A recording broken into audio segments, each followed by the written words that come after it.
Get Rich Education is brought to you by Norada Real Estate, Mid-South Homebuyers, and Ridge Lending Group.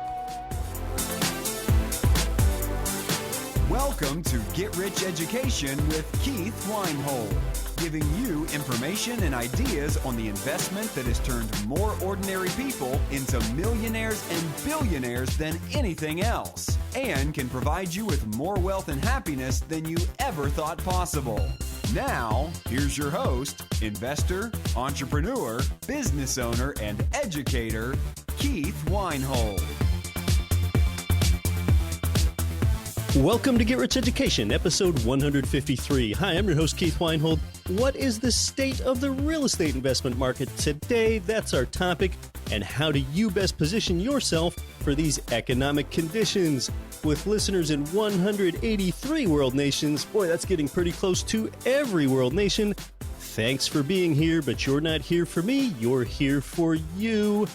First, let's talk about the tragedy in the Houston area, Hurricane Harvey. There's been such heartbreaking footage of fatalities and stories of survival of families dealing with the flooding there. You've probably seen the images of water levels so high that it's just a couple feet below an overhead street traffic signal, and expressways that look like lakes, and a lot of damage to people's homes and businesses.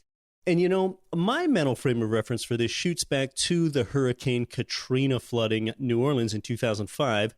Well, back then, I still remember watching the footage on television and asking myself the question, how could this happen here? This doesn't even seem like something that could happen in the United States. Well, of course it could, because it did, and now it's happened again in Houston, and I really don't even ask myself that question anymore, as we've also seen devastation from other hurricanes like Rita and Sandy. After Katrina in New Orleans in 2005, I actually housed one displaced family of residents up in one of my apartment buildings in Anchorage, Alaska. So as Houston floodwaters recede, I think about a few things. I'm grateful that two friends that I have in the area, actually in Katy, Texas, it's Raj's family and Alan's family, that they're okay and accounted for. And you know something? Most Houston area residents don't have flood insurance. After a widespread tragedy like this, you're probably going to have residents suing insurance companies saying that they didn't provide them with adequate coverage. Just watch. That's, well, the type of thing that happens in the United States. Well, and here are some lessons for people that both own their primary residence in the Houston area or those that invest in real estate in Houston. It's really something that I've been talking about since this show began back in 2014, and that is that your great asset protection strategy is maintaining a high mortgage loan balance, meaning that you only have a little bit of equity in the property. If you only have a little equity, well, then your banker lender is more likely to hire your lawyer against the insurance company if such an ugly eventuality is necessary. That's because the lender is the one that has a lot of the skin in the game, not you. They're the one that has a lot of equity to protect you, and you don't. In fact, because of that, I would even contend that if you have a lender involved, you're more likely to have the insurance company just go ahead and pay your claim sooner. Now, conversely, if you had 100% equity in the property, meaning that there is no lender involved, and you had difficulty getting an insurer to pay a claim in the event of a hurricane or some other natural disaster, well, then you're more likely to have to hire the lawyer yourself in the event of having to go to battle with an insurance company. So not only is your financial return from equity always zero, like I often emphasize here, but more equity in a property increases your market risk in the event of a downturn. So if you've got, say, $100,000 in equity across your income properties, then having that equity spread across 3 or 4 or 5 different properties rather than having all $100K of your equity only sunk into one property, well, then that substantially limits your risk. It's just a good overall practice for you to have your property spread across multiple geographic markets. As you can see with the hurricane, it's not always just a question of the economic vibrancy of a market. It's not just the job growth or the in-migration and out-migration of a market. Outside events like this can happen, so hedge yourself, protect yourself. You can't stop a hurricane, but you are in some control here with how you distribute and manage your equity. That is the good news. That is the lesson. And you know, back in 2005, following Hurricane Katrina, it was soon announced that there was a moratorium on mortgage payments for those borrowers that were affected. So people with debt on the affected property, well, they're the ones that got the benefits. People without debt got no benefit, and that's often how it works. The borrower is the one that gets the benefit. So let's forget about disasters for a moment, okay? When a loan is made, who is in more control, the lender or the borrower? Who do you think it is? When any kind of loan is made, is the lender in a position of more control, or is it the borrower that's in a position of more control? It's the borrower. You don't believe me? Just make a loan to your uncle for $5,000, okay? Go ahead. He told you that he would pay you back in a full month, and then say that once that month is up, he still hasn't paid you back.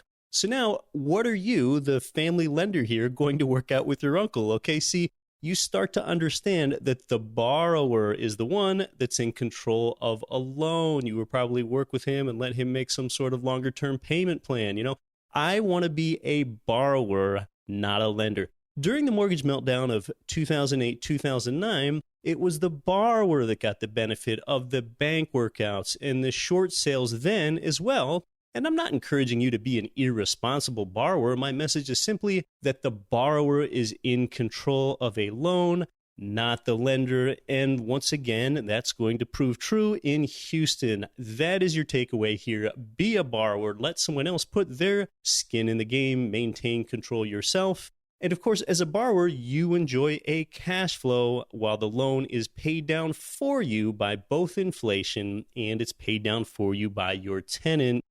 My thoughts are truly with those families affected by the devastating hurricane. It is truly a great American tragedy. Well, I'm in the Latin American nation of Belize today. I'm coming to you from Punta Gorda, Belize, and I'm spending a few days here learning about cacao tree harvesting. Yes, this is real estate investing. It is learning about investing in cash flowing agriculture, looking at cacao trees and their processing. Cacao is that base product for chocolate, and one of the best places in the world for growing this sort of fine flavored chocolate is right here on Belize's southern mainland. You've heard us talk about it on the show before, back in episode 125. It is fascinating. It is completely uncorrelated with U.S. residential real estate. It provides you with cash flow from the annual harvest of these cacao pods that grow on these trees. And most importantly, it's with the same group of people here that I've been investing with for more than 3 years, as the power of the team is so important here as it is everywhere. Because, shoot, I don't know how to be a farmer myself. You can learn more about it by reading a great report on this at greturnkey.com. Well, let's talk about the state of the real estate investment market today with our guest. Today's guest is an active real estate investor, a licensed realtor, certified coach, and she's also a former mortgage broker. She has a passion for researching and sharing the most important facts on real estate and economics, and you can tell it really comes out when you talk to her. She's a frequent guest expert where you've seen her on your television on CNN, CNBC, Fox News, NPR, and the Wall Street Journal. She also authored the book Retire Rich with Rentals. She hosts both Real Estate News and The Real Wealth Show, two great shows you can check out. Welcome back to Get Rich Education, Kathy Fettke. Thank you so much for having me back. Kathy, it's been more than a year and a half since you were last here with us. That was on episode 69. You and I are both longtime real estate investors. So tell us about the state of the real estate investment market today as you see it. Well, it's really mixed out there. And, the bottom line is you can always find deals no matter what is happening in the market. Overall, we have kind of a split economy, really. We've got certain U.S. markets where housing is just booming. And if you've been flipping property, you've been making lots of money. Hopefully, if you've been in buy and hold, you've been seeing rental increases. So there's just a lot of differences between the areas. But one of the major concerns I'm sure everybody's seeing in headline news is lack of supply. And so in the areas where there's huge demand, or I should say job growth, population growth, but a lack of housing supply, well, you know what happens when there's more demand than supply, prices rise. So prices are rising, rents are rising, and there just doesn't seem to be an end in sight until there is one, and there will be. So that's another discussion. We're kind of in the opposite place that we were 10 years ago, when 10 years ago we were generally in an overbuilt condition, and now we have just your economics 101 of demand supply, demand far outstripping supply. And that causes a few problems and ripples through the economy. You know, one of them are concerns for affordability for people. Absolutely. And so generally what happens in a normal market cycle, you go through these phases and they're pretty predictable for the most part.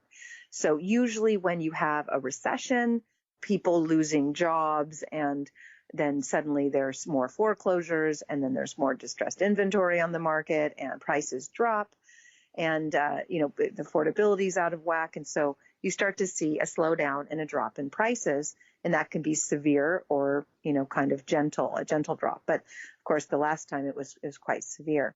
Then there's a recovery phase where at one point people start to wake up and say, oh my goodness, prices are so low now, we need to jump in and buy inventory. Most people are scared at that time because they don't know when the lowering of prices will end.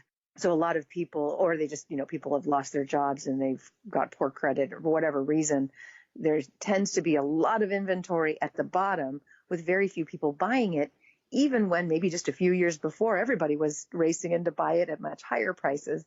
So it's just a very shocking change, but normal in market cycles. So then when people start buying at the bottom, well, then the smart investors, that's when they come in, buy properties for cheap, and then they buy all the cheap stuff. So then people think prices are rising, but really it's just a matter that all the distressed inventory was sold. And because headline news says, oh, wow, prices are rising, then more people jump in because they're not as afraid of prices going down. They're going up. And then they go up quickly from there because of the media jumping in. And it's at that point that it makes sense for builders to come back, because now they can build inventory in a market where prices are rising. They'd rather do that than in a market where prices are falling. Now builders coming back, and it takes a while for them to get up and going.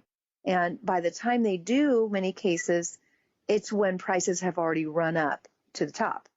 And so that's oftentimes where builders get it wrong, is their inventory comes online at the peak, right when the next recession is due, because of the same factors we mentioned earlier, lack of affordability and so forth. So all of these phases are normal. But like you said, what's different this time around is that it's just getting harder for builders to get that inventory up and running, and they're building the wrong stuff.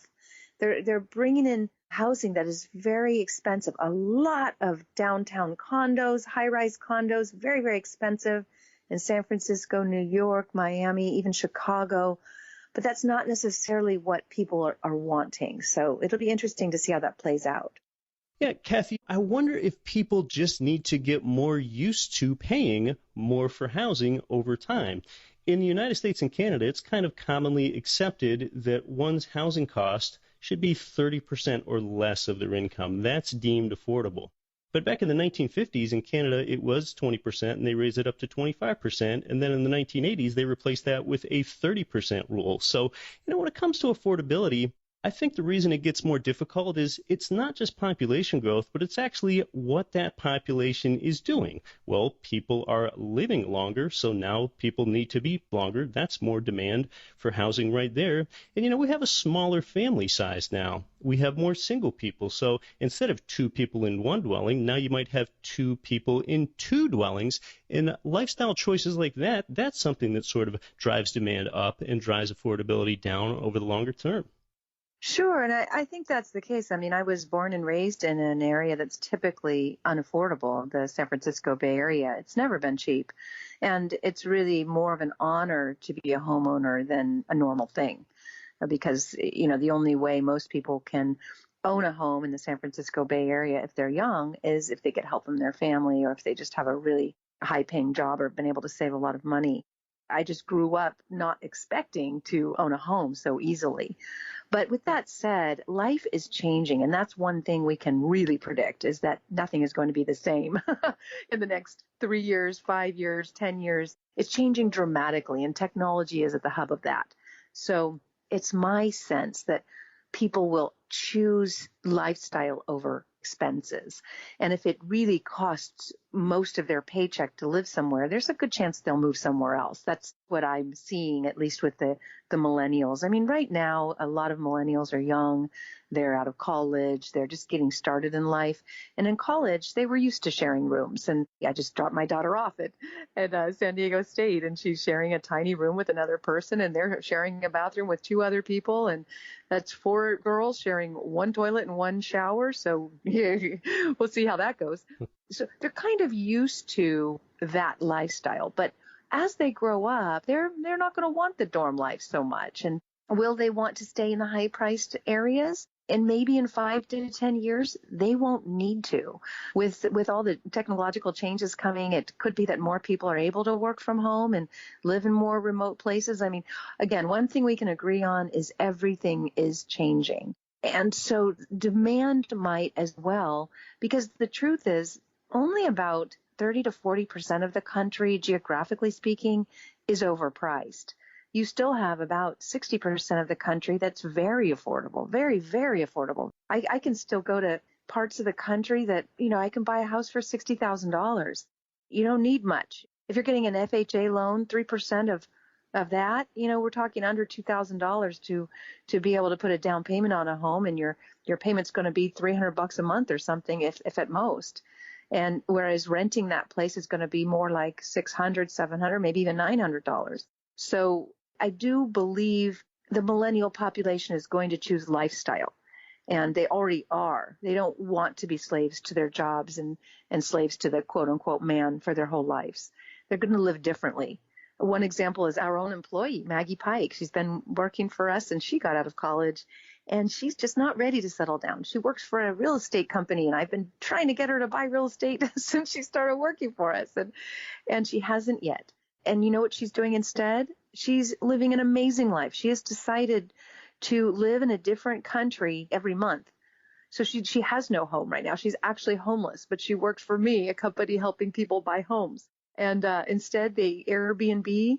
Her workflow has been the same. Nothing's changed. She still works for Rural Health Network and does everything she used to do. But one day she's in Argentina, and the next month she's in Brazil, and the next month she's in China. She is wherever she is. And that lifestyle that is so exotic is actually cheaper than if she were to live in the San Francisco Bay Area. Yeah, when she's got her mobility, she's got her flexibility. Someone like Maggie working for you, and you and I have similar mindsets, Kathy. It's kind of, you should rent, quote unquote, what you're supposed to own and buy what you can rent to others, especially when you're living in one of those coastal volatile markets. Right. And so this year, finally, she's on her almost 10-year anniversary with us, and she is actually buying her first investment property, and we're so proud of her and so happy she's doing that. But, it's very typical for this millennial age. She's not going to be living in that. It's the old live where you want to live and invest where the numbers make sense mantra. Yeah. But, Kathy, when we talk about affordability, we're talking about housing prices, and we're talking about wages and how they're moving relative to each other. Now, numbers are always so manipulated, but Case-Shiller came out with their recent year-over-year numbers, and it shows that housing in the United States has increased at a rate of 5.7% in its 20-city index, and that's certainly an imperfect measure, and there aren't actually that many of those markets in Case-Shiller's 20-city index where you do kind of have those cities where you have favorable proportions of rent income to purchase price where it makes sense for cash flowing investors. But that's what we got, 5.7% year over year. And that feels sustainable because that is pretty close to the about 6% rate of appreciation, just nationally and historically, very broad. You can poke a lot of holes in it when you want to parse it a lot of different ways. But that 5.7% gain, it doesn't only feel sustainable, it's actually underlaid with fairly responsible lending practices, something that we didn't have 10 years ago. Yeah, that's right. I mean, the rapid appreciation that we've seen in so many markets has slowed down for the most part. If you talk to somebody who just made a fortune over the past 8 years, and you're new to real estate and think, I want to do that. I want to buy a property in, I don't know, let's say Portland or Seattle, where, prices have just taken off, or Denver. And you think, boy, I could buy something there and double my money like so-and-so did. Well, you're probably not going to be able to do that overnight. You'll probably double your money, but it's going to take a longer. And that's a risk anyway, hoping that that's the case. And there's certainly not cash flow in those areas anymore. Like I said earlier, I really do believe that everything cycles. It goes through a pattern. And right now, we're at that kind of typical place in the market cycle where everybody thinks everything's going to be okay forever, because it has been for a while. We kind of are creatures of habit. So a lot of people who jumped into the market this decade think they can't lose. And they're making bets that just they shouldn't be. Low cap rates. A lot of people buying multifamily at low cap rates, thinking that they can fix up those properties and sell it for an even lower cap rate. And that's just really unlikely, really unlikely. What's more likely is that we're going to see more inventory come online at some point, and there'll be something that triggers that. We don't quite know what that is, but it will be something. Of the factors that are out there, well, we have an aging baby boomer population, and they're not really dying off yet. I mean, I'm one of them, so we want to stay young forever. But our parents are. So a lot of baby boomers will be inheriting property soon, and some will hold, some will sell, but that will contribute to inventory in the years ahead. And also, we've got more inventory coming online with builders building apartments, and they're not bringing them on fast enough, but there is inventory coming online, and that will add to supply. And so I just always caution people, the way things are is not the way they'll be. What you need to do, especially at this phase in the cycle, in my opinion, is be extremely cautious. And every decision you make needs to be one that could sustain a downturn if there was one. The most likely chance of a downturn would be if there was quantitative tightening. We've had quantitative easing for, since the Great Recession, and that was the way we pulled ourselves out. The Federal Reserve just printed a bunch of money and threw it into the economy, and we called that an economic boom, and we're talking trillions of dollars. Well, now the Fed is reversing that and tightening and raising interest rates and balancing their balance sheet. And so that means that that's a tightening. And whenever the Fed tightens, that automatically, the reason they do that is to slow the economy. So that's happening, and people need to be aware that when they see the Fed raising rates, basically the media says, oh boy, they're doing this because the economy's booming. And maybe that's true. But the part they're not saying is the raising the interest rates is meant to slow down that boom. So just, again, be aware, because historically, what comes right after rate hikes is a recession. So just be cautious. Just be cautious. If you're going to do a flip, do one that you can do quickly, and where you wouldn't lose money if prices softened about 10% or whatever. If you're going to buy an apartment, then, just calculate the possibility of rents decreasing. Calculate both. Sure, maybe they'll continue to rise, but what if they don't? Will you be okay? Do a best case and worst case scenario, and if everything still pencils, then you've got a winner. But otherwise, just be careful.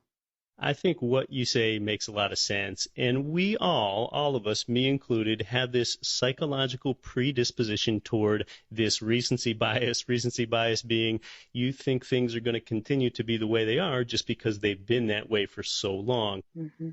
No one knows the future. I don't know the future for sure. I'm sure not making any firm prediction, but, I would guess that appreciation rates are going to be challenged in coming years, and things just aren't going to continue to appreciate on a national level at 5.7%, like the latest Case-Shiller data shows. You're listening to Get Rich Education. Our guest is the Real Wealth Network's Kathy Fettke. More when we come back. I'm your host, Keith Weinhold. Are you looking for a roadmap to financial freedom?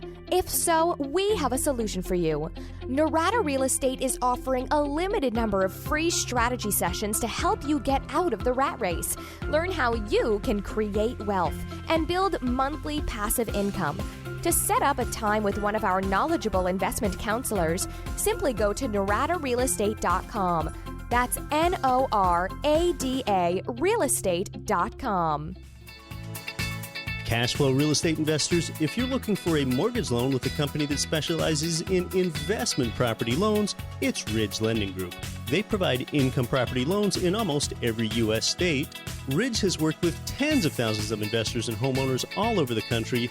In fact, with ethics and transparency, they've helped more people realize their dreams through real estate investing than any other mortgage lender in the country. Get started at ridgelendinggroup.com. This is Rich Dad, Poor Dad author Robert Kiyosaki. Listen to Get Rich Education with Keith Weinhold. And the reason I respect Keith, he's a very strong, smart, bright young man.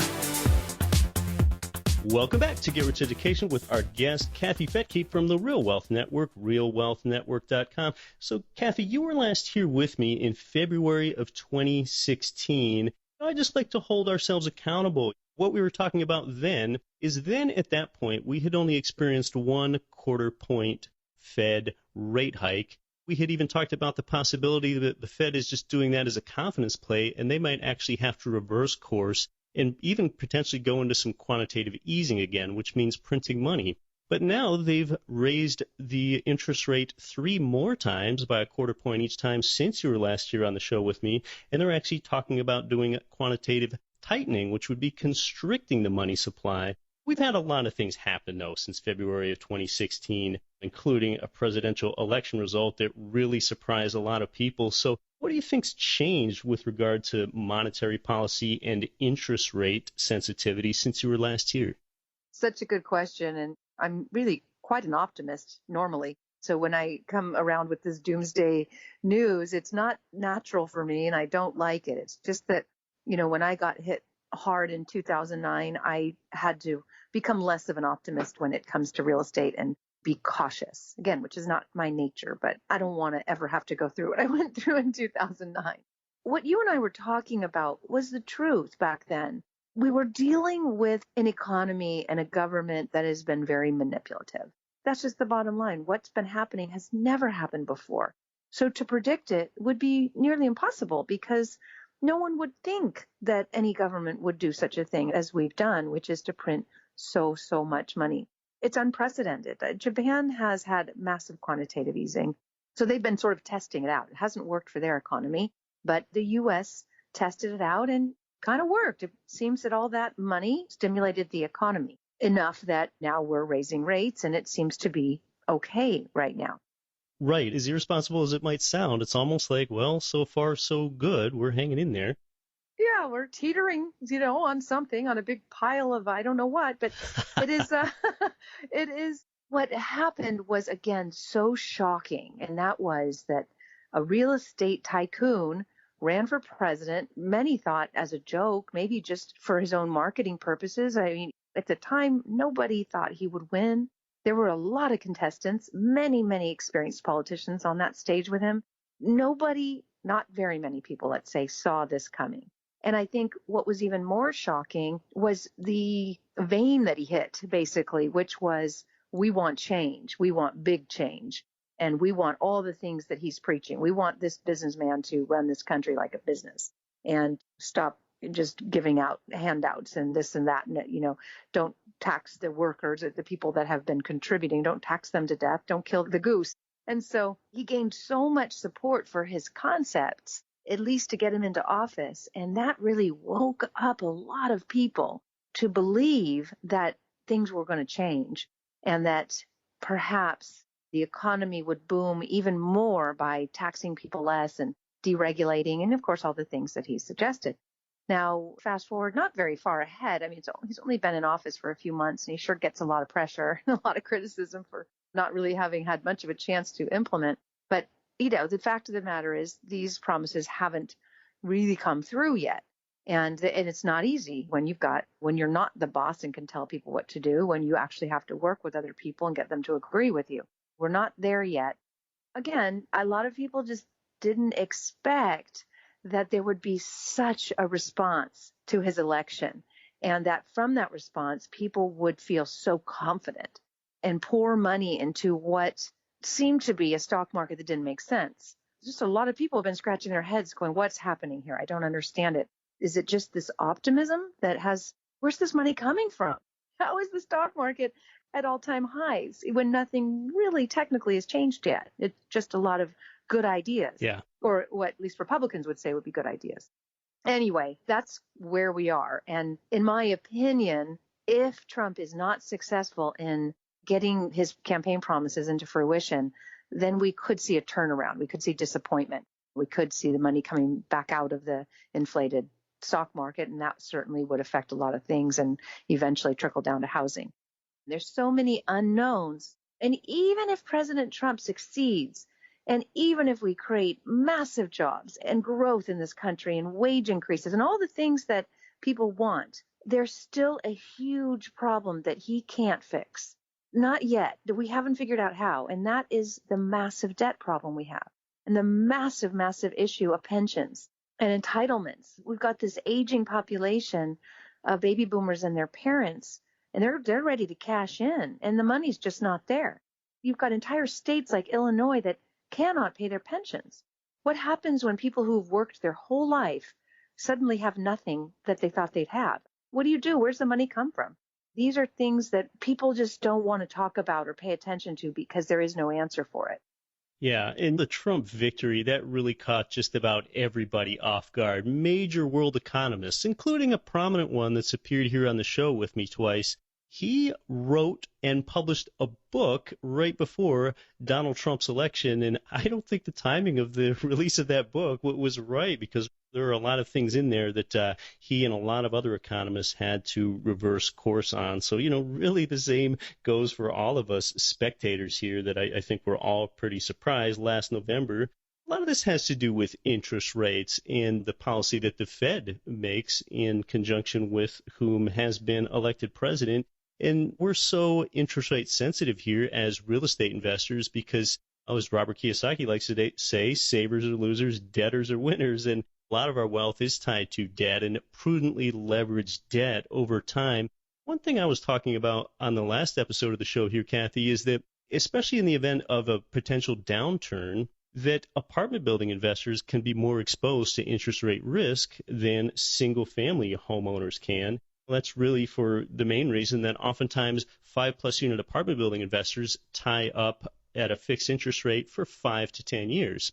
Well, if your interest rate resets in 5 years, that's going to put a lot of pressure on you when it comes time for you to sell, or if you try to refinance and the interest rate resets to something higher. If you have a takeout buyer that tries to come in, they're not going to be able to pay as much for it because they're looking for arbitrage and they'll have to pay a higher interest rate now. So in a lot of cases, 30-year fixed rate mortgage holders of those 1 to 4 unit properties could potentially be in better shape and hedge themselves against a potential downturn. What are your thoughts there, apartment building investor versus the single family income property investor? Well, if you have never been eaten alive by debt, then you don't have any reason to fear it. I did get in a short-term loan with my husband, and I'm the one who talked him into getting it in his name, in his credit. And when that loan ballooned and there was no financing for us to refi, there was nothing in 2008. It didn't matter how good your credit was. It didn't matter what a good investor you were. There was just no money. And so we had 2 balloon notes and no way to get the money we needed. And we had to hand those properties back to the bank. We lost a lot of money and Rich's credit was destroyed. And I felt terrible guilt for that. So until you have been through it, boy, you don't really know the pain it can cause. It just so happens I'm married to an incredible man who just doesn't care that much about these things. He cares about our marriage. And so he never, ever for 1 minute made me feel bad about that. But I got to say, I'll never do it again. I'm cautious about short-term loans. I don't care if it's on an apartment.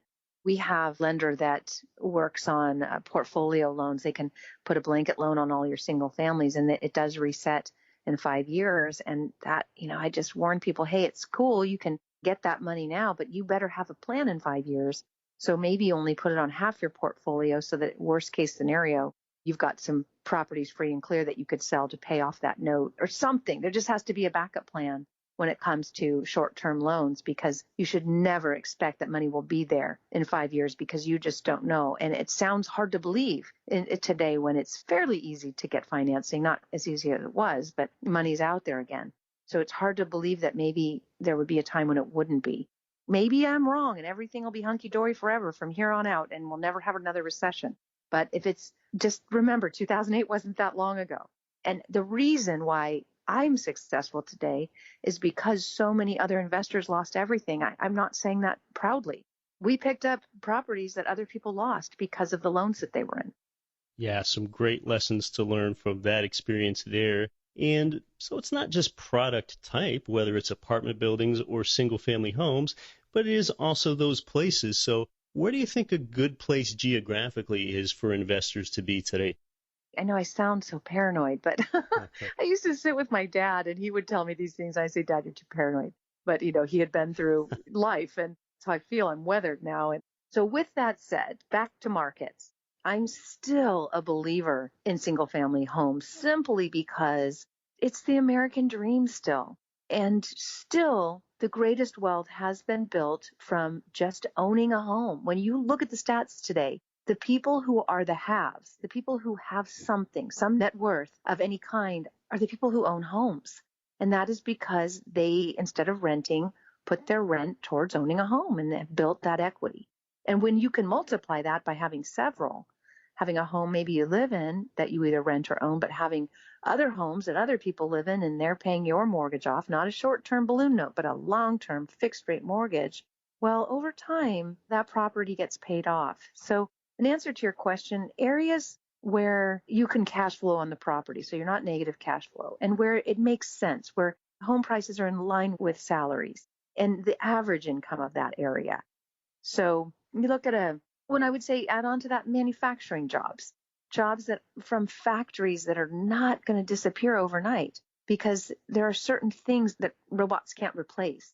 We are really very bullish on markets. Well, let me give you one that a lot of people don't talk about that much, but we are building homes in Reno, Nevada.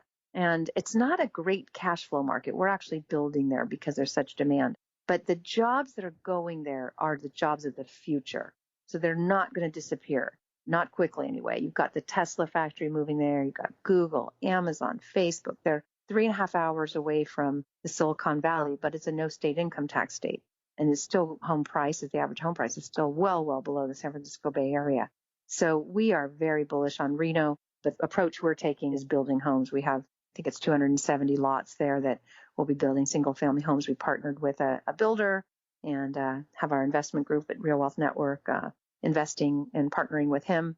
And he's giving them a 15% preferred, so nice return, and that's all secured to the land. That's one thing we like. Another place where it's super cheap and a different approach it's more buy and hold is Cleveland, Ohio. And that's simply because there are jobs there that, again, I don't believe will be going away.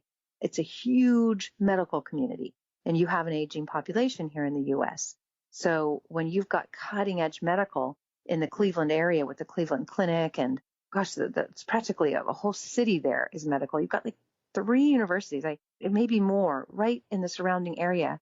So you can rent to nurses and doctors and people in the medical profession. A lot of millennials moving to that city. There's actually really nice restaurants. It's been revitalized. They're revitalizing the lake. So there's just a lot of features we like. And home prices still so low, less than $100,000. And although prices are going up rapidly, but you can cash flow. And I believe those jobs would be able to sustain any kind of recession. Yeah, and fairly favorable landlord-tenant laws in Ohio, like you often get in those Midwestern markets. And then in Reno, you're just far enough east to kind of get out of the California landlord-tenant laws, which sure don't help investors. But Reno, that's a lot of places that people aren't talking about very much. What about a place where people have really for quite a few years talked about investing in cash flowing real estate? And that's Texas. What are your thoughts about Texas today? 10 years ago, it seemed like there was a greater, real estate investing arbitrage that you were exploiting in Texas than you are today. I still like Texas. It still works. It just doesn't work for the cash flow component as much as it used to. It seems like years ago, you had a lot of money beginning to flow from your home state of California, Kathy, into Texas. So what do you think about the state of the Texas real estate investment market today? Well, first and foremost, my heart just goes out to the families who are suffering today. Oh, there's obviously a huge tragedy in the Houston area. So from an investor perspective, I actually see this as with the number of homes that are now no longer usable, there is going to be tremendous demand. If you asked me last week what I thought about Texas, I would say We still have teams there and we still help investors buy there. The cash flow is not as good and there's probably not appreciation, but I have a different story today. I was very much involved during Katrina, and there were tax benefits for going in and helping rebuild that area. And I think that's going to be the case for Texas as well. So we're staying really in tune with what's going on there. And I do believe investors will be able to benefit by helping people who are going to desperately need housing. Now, when it happened with Katrina, we had a lot of properties in Dallas. And what happened is many of the victims were moved to just different areas. And so we had tremendous demand for housing, even though the storm hadn't been anywhere near Dallas, but Dallas home prices and rents just soared as a result of demand for housing. So I actually think that's going to be the case. And if you own property in Texas, you're probably going to see even stronger demand than you had before. And I do believe there's going to be an oil comeback as well as soon as next year, because just like housing, when there was a housing crisis, builders stopped building. And then there was a lack of housing. Well, it's the same in the oil industry where rigs just stopped producing and now they're rusty and old, but we're using oil. And so I think there's going to actually be a shortage of oil. So I actually am back to being bullish on Texas. And I hope that as investors, we can come together and help the people in Houston area rebuild. That surely is a great American tragedy, what happened a few weeks ago there. I've given. I hope that you can give if you have the ability to. Well, Kathy, any final thoughts that you have on the state of real estate investing today, where an investor should be, what they ought to know, what they ought to be careful for, anything? Yes, I would say, just again, if you're new to investing, good for you. You're welcome aboard. You are needed. There is tremendous demand for landlords right now. We do believe that there's going to be a continuing drop in homeownership over the next 10 years because from the reports that we have, and I hope I'm wrong, I really do, but from what I've read, only about 3% of today's renters can actually afford a home. They don't have the down payment, they have high debt, they just don't have savings, and wages aren't increasing. So with all of those stats, I mean, housing has been moving, but it's mostly investors and foreigners. Foreign investment was up, I don't know, something like 48% this year. But the average American renter, they're not in a great position to own. That leaves an opportunity for investors to either be landlords or to do seller financing. So again, if you're new, welcome. We need you. We need people to provide housing, but you got to know what you're doing. Don't jump in and just think, oh, this looks easy. I live in a home. I know how to do this. You need to learn, and you need to make sure that you have some kind of mentor, somebody who has done what you want to do and is going to help you. Don't think that if you just use a real estate agent who doesn't actually own property that they're going to be able to give you great advice. Well, Kathy, you've really been a long-time respected authority delivering a lot of valuable housing and real estate investing information. To those listeners I have that are less familiar with you, what's a great way for them to get to know you better? Oh, wonderful. Yeah, you can go to Real Wealth Network, realwealthnetwork.com. That's our website. You could join for free and get access to lots of training, lots of information. Our actual training is $10 a month. We keep it really affordable so that anyone can do it. And we donate all that money, all $10 to the charities listed on our website because it's not a profit center for us. We just want people to learn and we want to give that money to those who need it.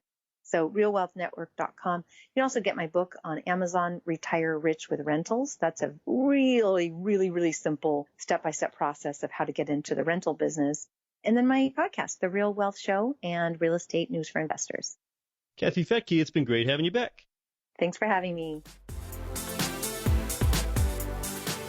Kathy and I are two people that have invested through the national real estate downturn 10 years ago, so we're probably more averse to interest rate risk on short-term loans, 30-year fixed-rate mortgages, or where I like to be. If you think that that's conservative, well, maybe it is, but I think that it's a better place to be. I think we both had an imprint left on the amygdala portion of our brains. Yes, that's that part of your brain devoted to memory and even emotion that happened to us coming out of 2009. I think that real estate will keep appreciating for a while here, but at a rate that's probably slower than it's been these last few years. And you've got to remember, too, when you see prices go up, sometimes it's due to inflation and sometimes it's appreciation. Trump's surprise election made a lot of economists do almost complete 180s on a lot of their predictions. Almost no one saw that coming. Being a real estate president, Trump is going to afford us real estate investors some protections. Sometimes in years past, you would hear about the mortgage interest deduction being threatened. You heard that it might be completely taken away. Well, whether you like our president or not, that is going to be preserved with him as president. I actually think the mortgage interest deduction would be preserved over the long term, even if he weren't president. Governments want to support home ownership, and the mortgage interest deduction benefits a lot of owner-occupants as well there in their primary residence. Now, with the 1031 tax-deferred exchange, now that's a tool for real estate investors, not primary residence owners. And sometimes in years past, you would see some Congress people in the past criticize 1031s as a tax break for the wealthy.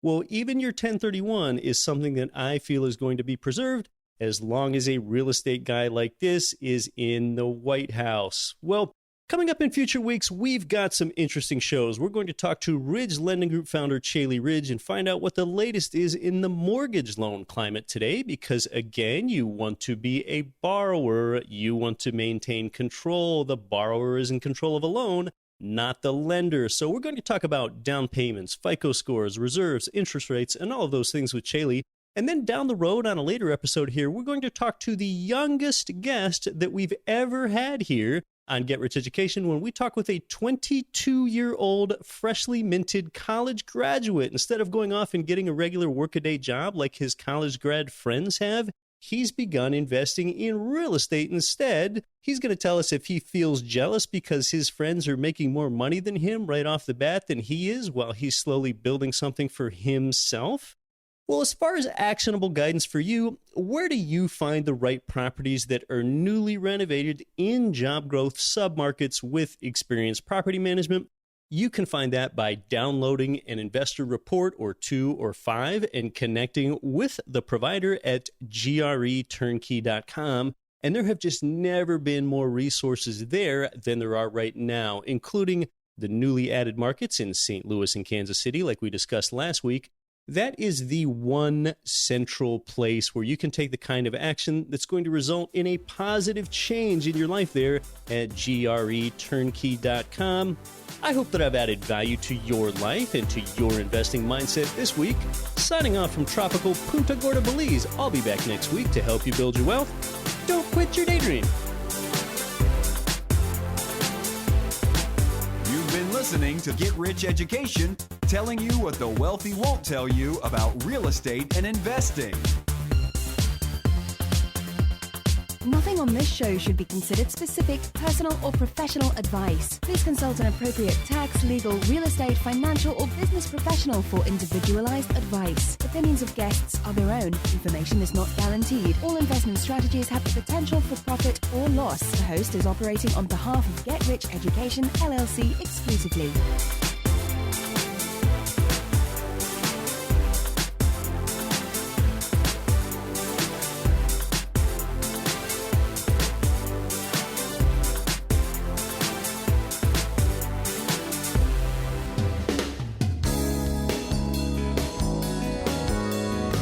The preceding program was brought to you by your home for wealth building, GetRichEducation.com.